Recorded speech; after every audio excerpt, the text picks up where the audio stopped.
Fear makes people easier to control, turning them into reactive and almost tribal beings. Voluntary stupidity feels comfortable because it doesn't challenge or complicate things.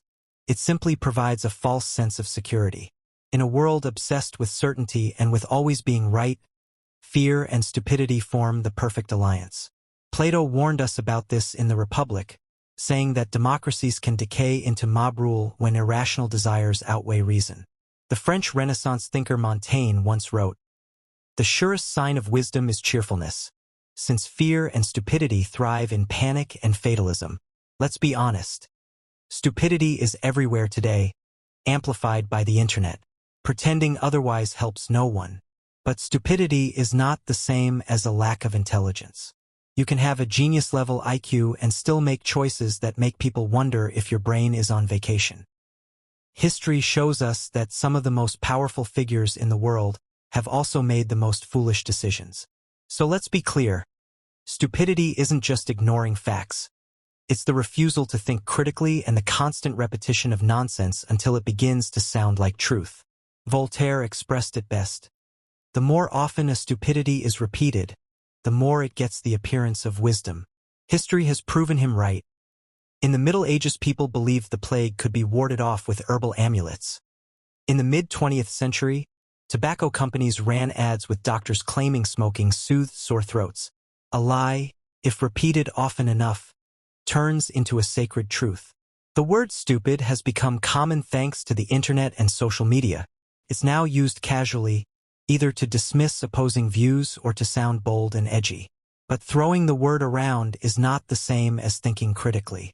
It's crucial to distinguish ignorance from stupidity. Ignorance is simply not knowing. It's a lack of information. Everyone is ignorant about many things, and admitting it is no shame. Stupidity, on the other hand, is refusing to think critically even when the information is right in front of you. Ignorance can be corrected through learning. Stupidity requires something harder: unlearning bad habits, challenging biases, and making the effort to analyze beyond what's convenient. Studies on human stupidity reveal it's not random or natural, but often rooted in cognitive biases and social conditioning. What we casually dismiss as stupidity is far more complex than mere lack of knowledge.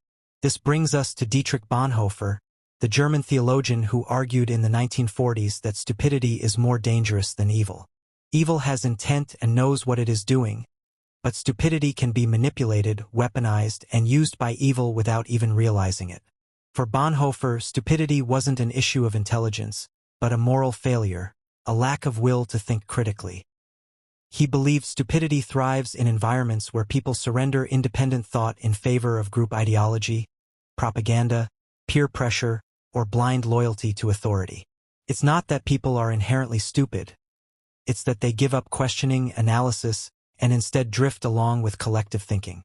Bonhoeffer also noted that stupidity and power often go hand in hand.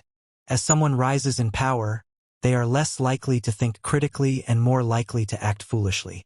Power isolates people from honest feedback, surrounding them only with voices that say, "Yes, sir," until they lose touch with reality. These ideas were part of what led to Bonhoeffer's execution. As a pastor and theologian, he openly opposed the Nazi regime, joined resistance efforts against Hitler, and was executed in 1945 for his ethical convictions. Charles Bukowski put it bluntly, "The problem with the world is that the intelligent are full of doubts, while the stupid are full of confidence." Richard Hofstadter, Pulitzer Prize-winning historian, published Anti-Intellectualism in American Life in 1963, a book that remains relevant today. He showed how distrust of intellectual elites had been present in the U.S. since the earliest Protestant days, when instinct and common sense were valued over academic knowledge.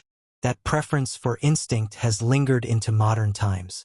Instinct can be useful for short-term survival, but it cannot replace strategic thought, which is essential for a society's long-term survival. During the 19th and early 20th centuries, as industrialization spread, the working class wasn't encouraged to think critically.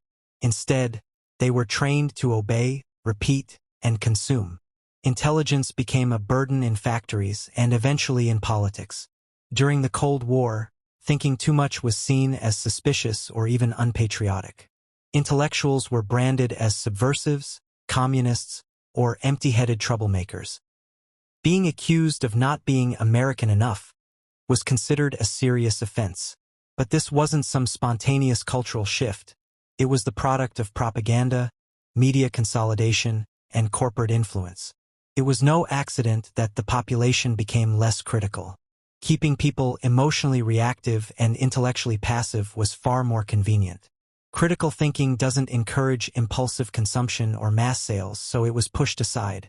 Today, we live in a society shaped by algorithms that reward anger, echo chambers that reinforce ignorance, and leaders who proudly boast about not reading books. It's not that people can't think. It's that they are constantly punished for trying. This is the culture we inhabit. One that demands expertise and then mocks it. A culture that shouts, "Do your own research," but never looks past the headline. The two-party system is often pointed out as a factor in the decline of critical thinking. Some argue one party is clearly worse than the other, but the real issue is not which is winning the race. It's that both are competing in the same race toward decay. When people start treating political parties like religions or brands, they stop being critical citizens and become loyal customers. Everything is designed to push you into choosing a side, despising the other, and never questioning that both are funded by the same small circle of billionaires. The media thrives on this division. Social media thrives on it. Politicians thrive on it. It's a textbook example of divide and conquer. Keeping the population so divided they fail to notice the deeper problems affecting everyone. The decline of critical intelligence in society cannot be blamed solely on education, social media, or isolated environmental factors. It's a political and media ecosystem that rewards emotional reactivity over rational reflection. Another delicate issue here is society's trust in expertise. On the one hand, distrust toward corporations, governments, and special interests is justified.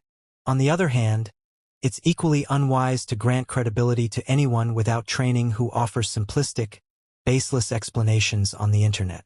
Science, while vulnerable to corruption and human error, is still the only reliable mechanism we have for establishing standards of truth in a complex society.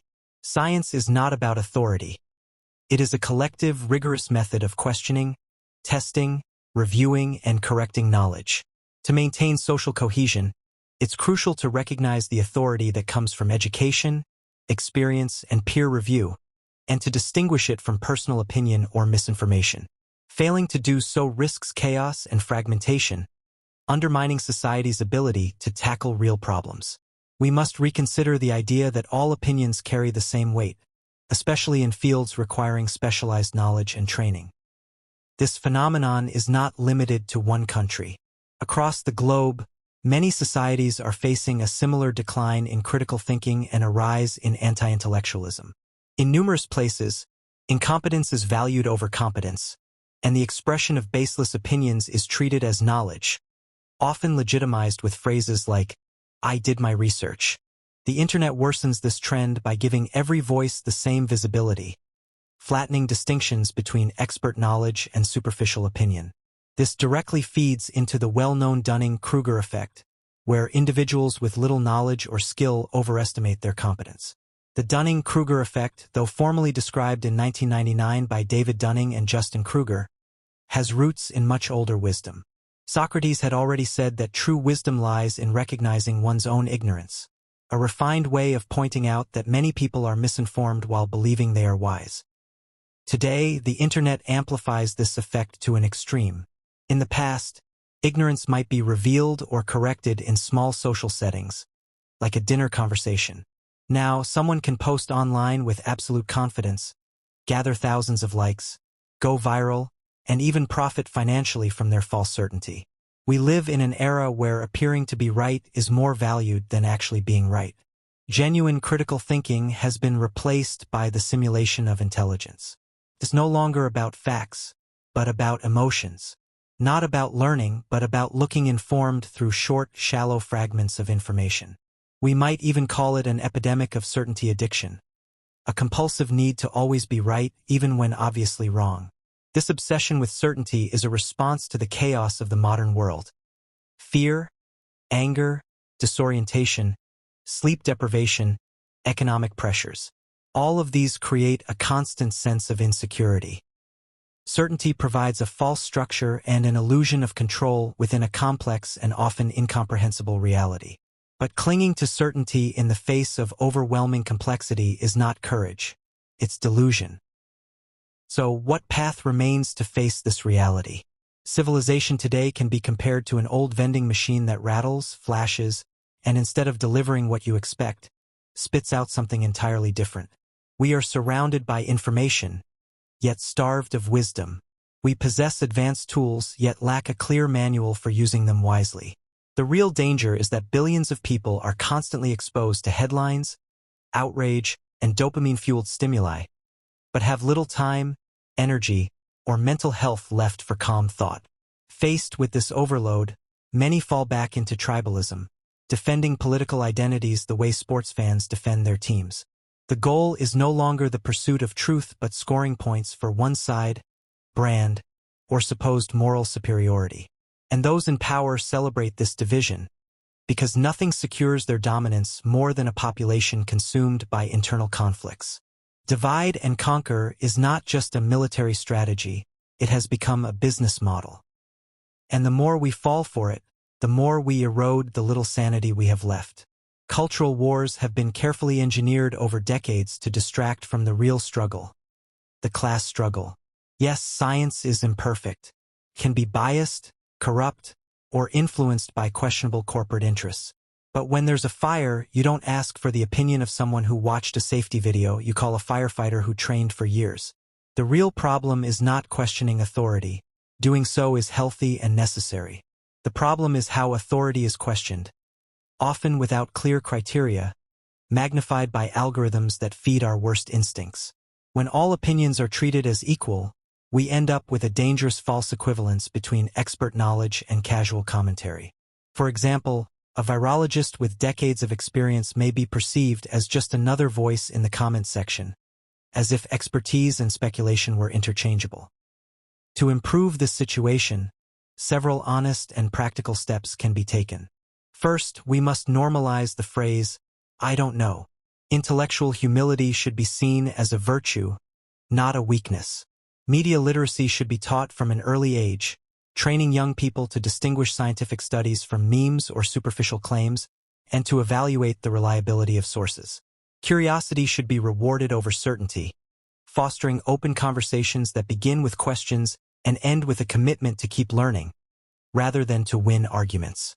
We also need to stop idolizing charismatic figures, politicians, or celebrities who pretend to have all the answers. Constantly questioning this attitude helps us avoid falling into blind dependence on individuals who often seek only their own gain. Equally important is engaging with people outside our own echo chambers, not with the goal of converting them, but of understanding them. Reviving the old practice of civil dialogue with those who think differently is essential. Finally, it is necessary to disconnect from the flood of information now and then. It is not mandatory to stay updated on everything. Intelligence is not about knowing more than others, but about being humble, curious, and ultimately sane. These practices won't bring immediate or total change, but they can nurture greater collective awareness and a society better prepared to face its challenges with critical thought and calmness. Stupidity is not only a problem of others. We all experience moments of ignorance, and often the most foolish ideas are expressed with the greatest certainty. Speaking loudly or confidently doesn't mean someone knows what they're talking about. What's rarely discussed is that stupidity is not only frustrating, it's harmful to health. It raises stress levels, fuels frustration, and can trigger anxiety and high blood pressure. Stress hormones like cortisol surge when we are forced to deal constantly with absurd situations. That's why it's wise to take a step back, protect your peace, and choose carefully which debates are worth your energy. Breathe, verify facts, research, and think before blindly sharing information. At the end of the day, your opinions are yours and mine are mine, and that's perfectly fine. The key is ensuring that our opinions are genuinely our own, built on evidence and reflection, not just echoes of someone else's nonsense. In a world saturated with noise, strive to make informed choices, not just loud ones. As John Wayne once said, "Life is tough, but it's tougher when you're stupid.